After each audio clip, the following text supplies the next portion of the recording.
Happy Valentine's Day! Everybody knows the holiday, but have you heard of the massacre? On February 14th, 1929, in Chicago, 7 men were lined up against a brick wall inside of a garage and executed in broad daylight. It became one of the most infamous gang murders in American history, the St. Valentine's Day Massacre. The garage was located at 2122 North Clark Street. The victims were associated with Chicago's North Side Gang, led by George. The rivals were the South Side Italian Gang, run by Cal Capone. Around 10:30 in the morning, men dressed as police officers entered the garage. Witnesses later reported seeing what looked like a routine police raid. The gunman ordered the 7 men to line up against the wall. Believing they were being arrested, the victims complied. Then the shooting started. 2 of the attackers used Thompson submachine guns, unloading dozens of rounds.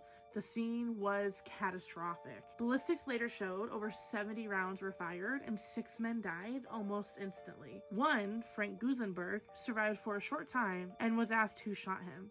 He famously replied, "No one shot me," before dying from his wounds. Very reminiscent of Tupac's last words. So I looked at him, and now he looked at me, and it's kind of the first time he's even acknowledging that I'm there. And I go, "What happened, man?" I go, "Who shot you? Who did this?" And he started, he's trying to get a breath together, and he's looking at me, and I thought he's actually going to tell me. And, he got his breath together, and he looked at me, and he said, "Fuck you." And after he said it, his eyes kind of rolled back in his head, started gurgling, blood coming out of his mouth and nose, and he slipped out of consciousness. So that would be his last words that he ever said. But the most chilling detail, George wasn't even there. He had reportedly been running late and saw what he thought was a police car outside the garage. He turned around and left.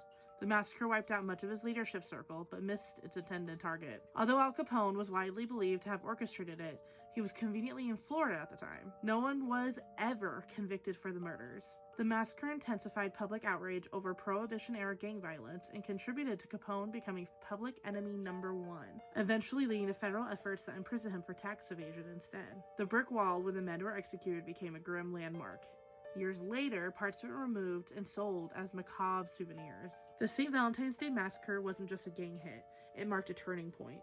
It exposed how brazen organized crime had become under Prohibition, and shifted national appetite toward cracking down on mob power. 7 men walked into a garage that morning thinking it was just business as usual. By noon, they were part of one of the most infamous crime scenes in American history.